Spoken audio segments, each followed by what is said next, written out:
Secluded forest. The burial.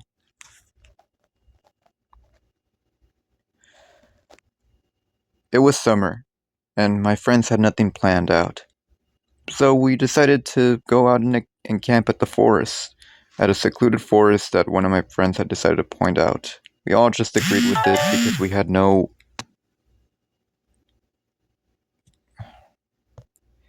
because we had no other idea of finding another forest to camp on, and plus this one was the closest to our neighborhood. So we went ahead and went to it. We grabbed our supplies and got ready. It was starting to get it was now dawn, close to close to dark, close to it being dark. We started counting stories to each other. Scary, spooky horror stories. I'll be honest. My friends didn't have the best imagination in the entire world. If their creativity involved the same thing of being chased by a man with the machete with the hockey mask on, or a night terror creature trying to kill you in your nightmares. So original, guys. But anyways, there was one story that Mike had came up with.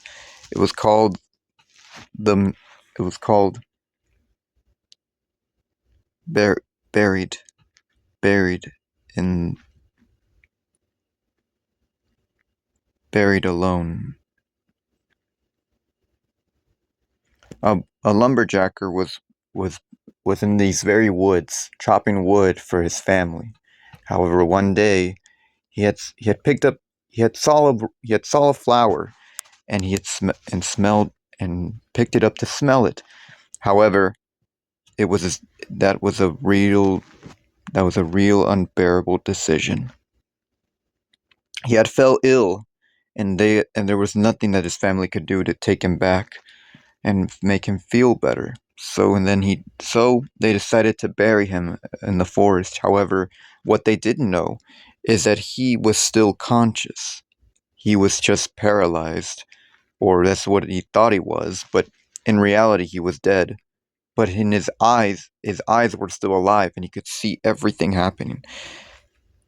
The family couldn't afford a casket, so they just buried him like they would with an animal in the forest. What was more off was that they had buried him next to the same flower that he had picked from. From then, some say that they could still hear him chopping wood, or they could hear him in terror, growling, yelling, saying no longer that he wants to be alone. Mike pondered on with the story, but but I, but I had no fear of it. I said that after the camp was taken, but as soon as I got into my tent, I had night terrors of it. I then I then heard some sounds coming from ins- I then heard sounds coming outside the tent. I thought it was one of my friends who just went out to go take a piss or do whatever business they needed to do. But as I looked outside, their tents seemed sealed, and they seemed quiet and still, like no one had left. I then I had no flashlight, but I can somehow see within the darkness. My eyes were just well adjusted to the darkness that I could see like a silhouette of someone. They were standing there, and then they moved. They shuffled off. The curiosity got the best of me, and I followed it. Maybe it was someone in need of help. I don't know. Something got me to be curious to knowing who it was, but I kept following. We were getting dark. We were getting more deep into the forest the more steps we took, and the forest became quieter. No crickets, no owls, nothing. No wind pushing through the grass into the trees, nothing. And then we stopped. The creature stopped before me and descended into the ground. I wasn't shocked, and then I could feel a cold but yet warm hand on my shoulder. It felt not, it didn't feel right though. Like, like it was missing skin in its palm, like it was trying to caress me, but it was on my shoulder, but like trying to comfort me, but it just, there was no skin. Just bone and maybe even moth. I don't know. But then I could smell its breath. It was the most awfulest breath. It was warm, but skunky and awful. And then it cried, then it talked and spoke. Who alone are you? Just like me. Why follow me when you will only get lost like me?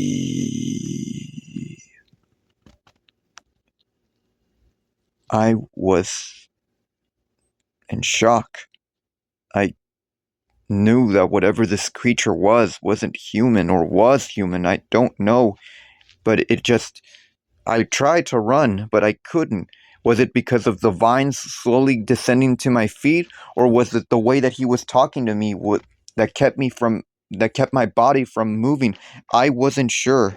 Was it me? Because I was just stunned. I I can't even elaborate. It just kept. I just didn't know what to do. I didn't know what to do. It just kept going. Its vines were growing, but then it stopped, and then it looked like it was going to let me go, but before it almost did, it then said, and then it proposed one thing. So lonely. Games haven't been played since my departure. One game for the taking. Agreed or not. I couldn't say words, but I nodded. Good. Oh, good. My game will be hide and seek for old time's sakes. And children used to play with me out here once, long ago. You may not be them, but you will play like them.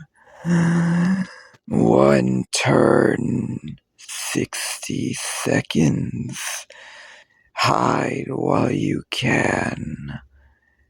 Hide for as long as you can, and you might escape with you and your friends. But be careful.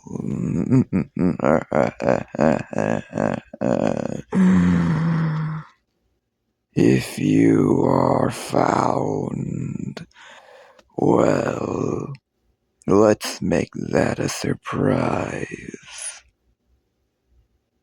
The creature then let me go and descended. I nodded, and it went back to the ground. I then ran, but as I was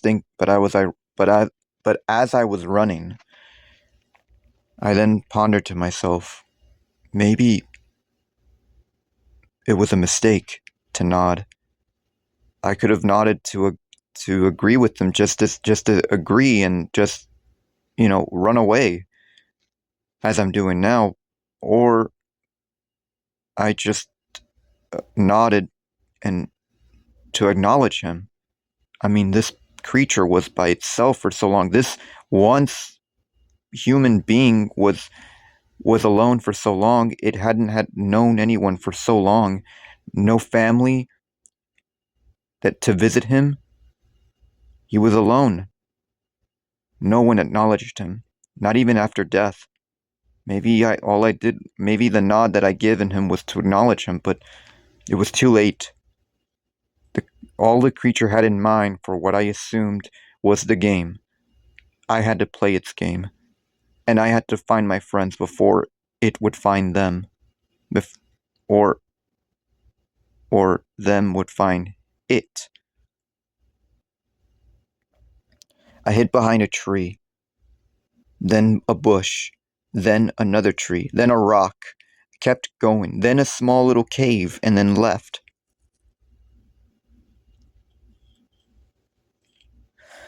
But I could hear it muffling or shuffling through the ground. It was rising from the ground, then descended back, or it would move a few feet to the next hiding spot that it would think I'd be in, or it descend back.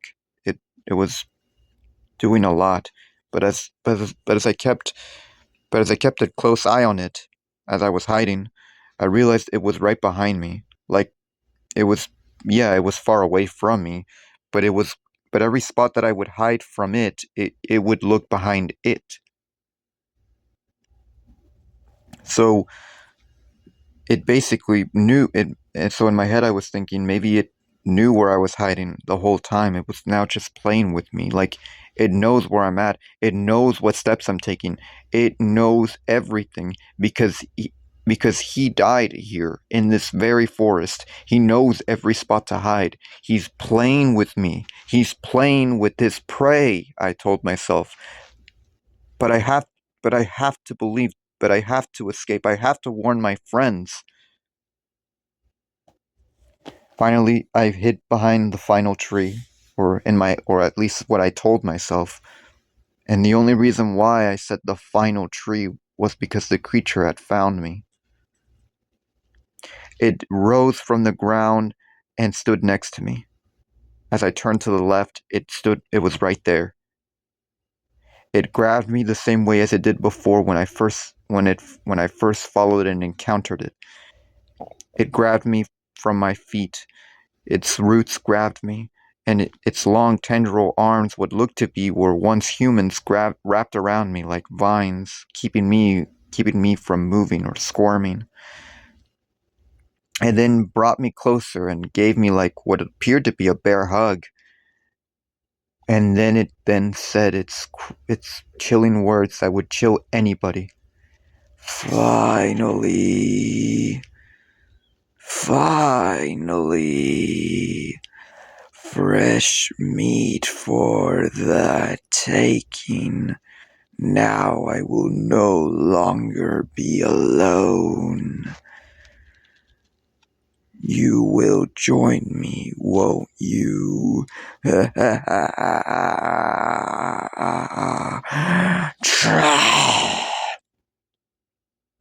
It's vain. It. Oh!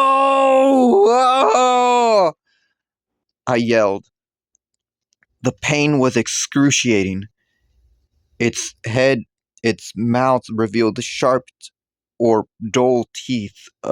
There were sharp teeth next to some teeth that were dual. It bit straight to me into the arm, almost close to my neck, and it bit and ripped out a chunk of my flesh. It was real painful, real horrible, real terrifying. The pain was excruciating. I didn't know what to do. My eyes, everything was starting to dim dark. I was fading in and fading out. And then I could feel my body descending to the ground with the creature holding me tight.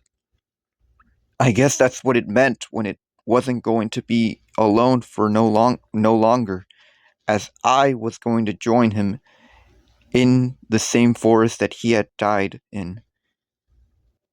I couldn't move. I couldn't fight back. I was losing blood very fast. I don't know what to do, but just accept my demise, my fate.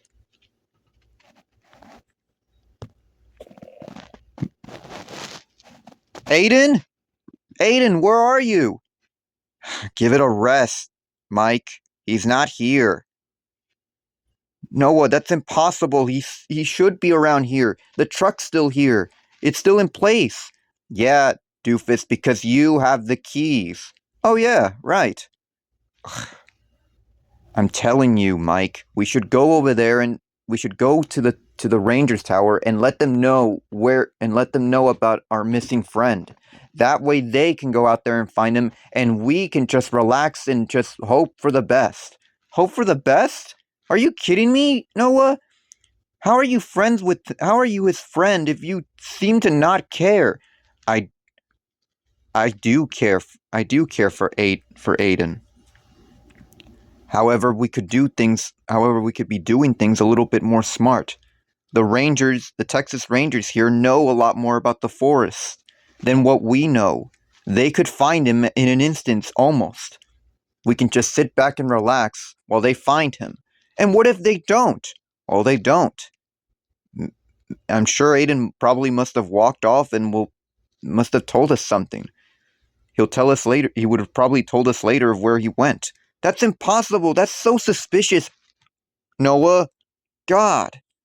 That I'm still looking for him. With or without you. Pfft, fine. But I'm going to need those keys. You know. If I ever want to talk to the Texas Rangers. Fine. We'll go talk to the Texas Rangers then. What little hope will that do? Please, you're the one who's always optimistic. I'm just being realistic with our options.